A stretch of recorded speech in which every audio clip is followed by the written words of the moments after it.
Hello, Pokisutami here, your local community translator. Nice to meet ya. In this video, we are going to be looking at the newly revealed Pokemon Poltchageist. I'll be explaining the meaning behind its Japanese name, detailing some interesting aspects of the revealed trailer, and doing a deep dive into its lore, origins, and inspirations. Poltchageist is an interesting Pokemon with so many inspiration points stemming from Japanese culture, so it's going to be a lot of fun discussing it in this video. Before we get into the deep dive, if you're interested in content like this and you're not yet subscribed, please do consider subscribing, and also hit that like button and drop a comment. It'll really help support this channel. Chottomatcha, a much inspired pun from the phrase chottomatte, meaning wait a moment. But anyway, let's get into the video. First, let's have a look at the name for this cute little mischievous Pokemon. The English name Poltchageist is straightforward enough. It's a play on the word poltergeist with the word cha added. Cha is derived from the words for Japanese mocha green tea and ocha Japanese tea. Meanwhile, the Japanese name cha desu is a pun within a pun. Cha, as mentioned before, comes from matcha, whereas desu is a katakana, i.e. a borrowed foreign word for the word deaf, meaning the name is literally deaf tea. However, the additional pun is that cha desu is also a play on a basic introduction or statement phrase. For example, blank des, Sutami des, I'm Sutami, it's Sutami. So basically it's saying I'm tea or it's tea. Looking at the possible inspiration behind the design for Poltchageist is fascinating, as it has ties with several Japanese yokai and folklore ghosts. On the surface, Poltchageist seems to be just a tea caddy possessed by a ghost, but there's a lot more to it than that. The first clear yokai reference is to Tsukumogami. Tsukumogami are items or tools which after 100 years inherit a soul. Tsukumogami can be seen as any tool or item.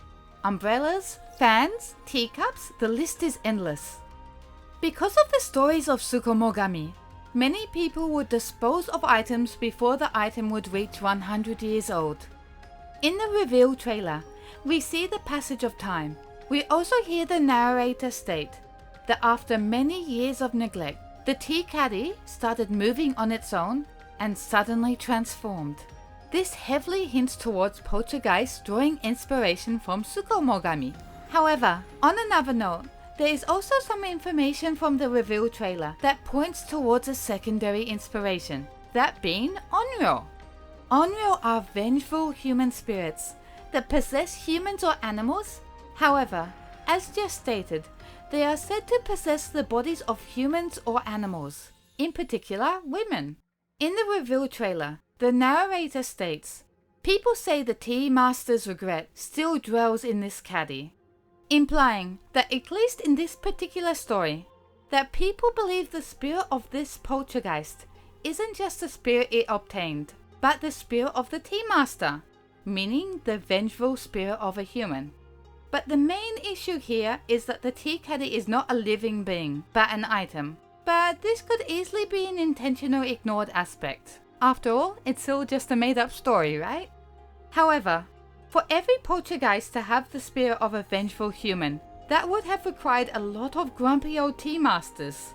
But perhaps that could mean the more Onryō-inspired Poltchageist could be connected to the probable 1% form. But that's just speculation from me. Additionally, it could be argued that Tsukumogami spirits could obtain some of the will of their original owners. So the argument between Tsukumogami and Onryō is a blurred line, and it's possible that it could be a dual inspiration. Lastly, the third possible inspiration is Mottainai Obake. Mottainai means raceful, and Obake means ghost. In the reveal trailer, the narrator states, "Now in the land of Kitakami, parents tell their kids, if you waste your food, Poltchageist will sprinkle you with matcha." This line links well to Mottainai Obake, as Mottainai Obake are ghosts that haunt ungrateful or wasteful kids. Parents who tell their children to eat all of their food and not leave leftovers, to be grateful for what they are given. Otherwise, they will be haunted by a Mottainai Obake. There are even some old commercial public service announcements featuring Mottainai Obake punishing wasteful children. Now let's have a look at some of the more visual aspects of Poltchageist's design. The tea caddy, which is Poltchageist's vessel, is referred to as a chaire, which literally translates as a place to put tea. And the spoon is called a chashaku, a bamboo spoon that is used for making tea. The 3 dots on the upper left side resemble the age spots seen on the tea master's forehead. There has also been some discussion on whether the shades of these marks could be connected to the probable 1% form. However, at the moment, with the media available, it's not possible to determine with any certainty if this is the case or if it's just caused by in-game lighting. If it is the case that the spots differentiate between the normal and the 1% form, perhaps it could be tied to the inspirations of Tsukumogami and Onryō, as discussed earlier. However, another interesting note about these marks is that on Japanese maps, 3 small circles like this signifies the location of a tea plantation.